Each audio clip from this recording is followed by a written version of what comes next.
Yeah.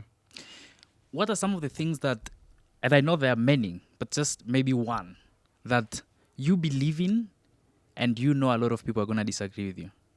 Peter Thiel. Peter Thiel? Peter Thiel? You know Peter Thiel? Mm. Oh, I thought that question was from Peter Thiel. No. So Peter Thiel is part of the PayPal mafia with Elon Musk. Oh, okay. I know him. He's the guy who gives kids 100K USD to drop out of college and work on their ventures. He does what? He gives kids $100,000 to drop out. Oh, yeah. What a bad role model. You. So Peter Thiel is part of the PayPal mafia with Elon Musk. Reid Hoffman, who founded LinkedIn. A couple of other amazing guys. I think Botha is his surname. South African guy. He was part of the PayPal mafia, but I think he might be a dollar billionaire now, and he's the CEO of some big hedge fund in America.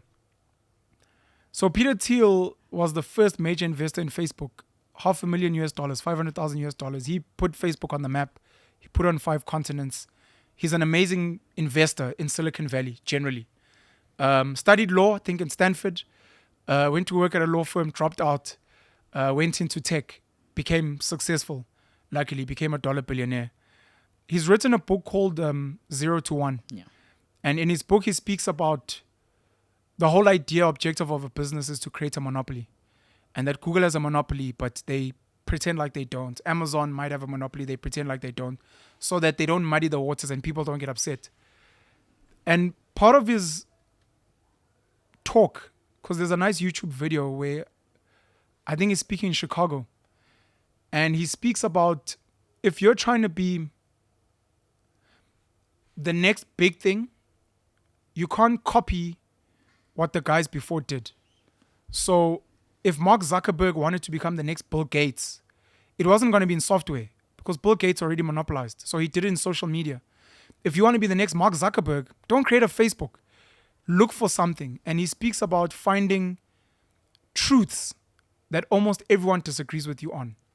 And he's like, if you can find something that is true, that almost everyone disagrees with you on, that becomes the greatest opportunity. And I thought when you were asking the question of what do you know to be true that people disagree with you on, I thought you were referencing Peter Thiel. There are a lot of things that I believe to be true that a lot of people disagree with me on, but there are a lot of people that agree with me on. It's not conventional knowledge. Things like the moon landing, I believe are fake. I could always explain why, but it's okay. But there's an episode with a guy called Patrick Bet-David. Okay. If you know Patrick him. Bet-David, yeah. They spoke about PBD. that. Yeah. Yeah. PBD, It's just the alignment of the technology and the type of technology they used then and the fact that they couldn't replicate it and that there's only a handful of people and the type of footage that they had. And there are too many.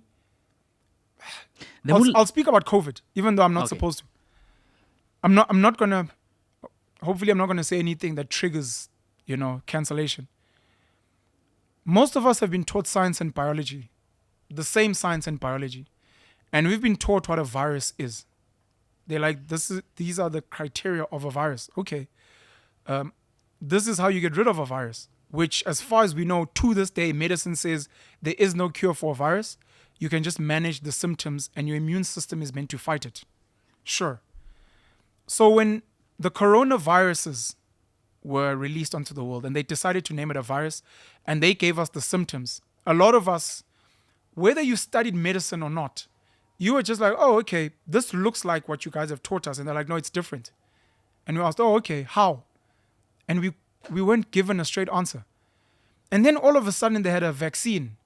And you're like, but what you guys have taught us is that vaccines take years to authorize and they need to be done with a sample of people that volunteer with all the risks exposed. And you haven't done that, which is meant to be a violation of your own health codes. And you also have to study the effects. You also have to study you can't do what you're doing now. Like, it goes against what you taught us, not what we decide, what you taught us. So with the moon landing as an example, all the things that we've been taught about how gravity works and all these things, when you look at the footage, when you're like, but guys, what about this and this? No, and you're like, but that means the astrology you taught us is not true, or you guys never landed there.